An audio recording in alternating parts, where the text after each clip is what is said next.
Leaving the airlock and walking down the companionway, Hawks suddenly caught Strong by the arm. "Have you considered the possibility of this cloud being radioactive, Steve?" he asked. Strong nodded slowly. "That's all I've been thinking about since I first heard about it, Mike. I think I'd better report this to Commander Walters at Space Academy." "Wait, Steve," said Hawks. "If you do that, Walters might close the exposition. Wait until you get a definite opinion from Professor Newton." Strong considered a moment. "I guess a few more minutes won't make a lot of difference," he said finally.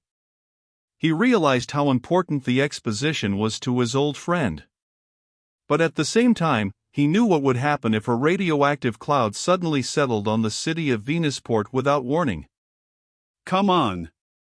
Let's see what the professor has to say about this stuff." They found the professor on the control deck bending over a microscope, studying samples taken from the flask.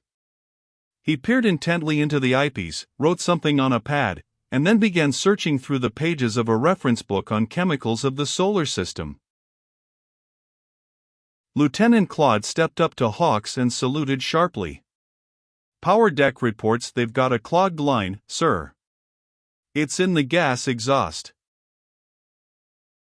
Strong and Hawks looked at each other, and then Hawks turned to the young officer. "Send a couple of men outside to clear it." Aye, sir," said Claude, and then hesitated. "Shall the men wear lead suits against possible radioactivity, sir?" Before Hawks could answer, Newton turned to face the three men.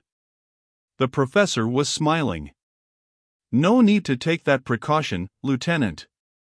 I never did tell you my third opinion, did I, Captain Strong?" "Why, no, you didn't, sir," said Strong. The professor held up a sheet of paper. "Here's your answer. Nothing but plain old Venusport topsoil. Pure dirt." "What?" exclaimed Hawks hastily, reaching for the paper. "Well, blast me for a Martian mouse," muttered Strong under his breath. "But how?" Newton held up his hand. "Don't ask me how it got here. That isn't my line of work. All I know is that, without a doubt, the black cloud is nothing more than dirt. Plain ordinary dirt. And it comes from the area in and around Venusport. As a matter of fact, certain particles I analyzed lead me to believe it came from the exposition site." Hawks looked at Newton dumbfounded. By the craters of Luna, man, were 1,000 miles over the exposition. The professor was stubborn. "I can't tell you how it got here, Commissioner Hawks. But I do know it's Venusian dirt. And that's final." Hawks stared at the elderly man for a second, still bewildered. Then he suddenly smiled and turned to Claude. "As soon as that exhaust is cleared, blast off for Venusport, Lieutenant.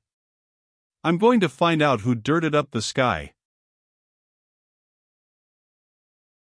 2 hours later, when Captain Strong returned to his hotel in Venusport with Mike Hawks, he was surprised to see the 3 cadets of the Polaris crew slumped, sleepy-eyed, on a couch in the lobby.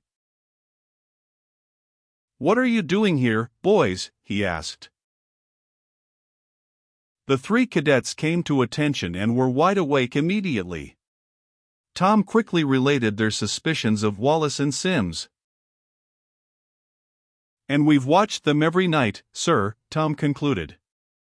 "I don't know what it is, but something certainly is going on in that shack they use for an office." "Yes, sir," agreed Astro, "and no one is going to fool me about a rocket ship. I know when they blast off loaded and return light." Strong turned to Hawks, who said quietly, "Wallace and Sims are the only ones in this whole area that blast off regularly without a customs search."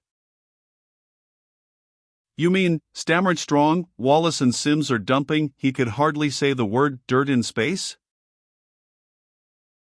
They have a ship.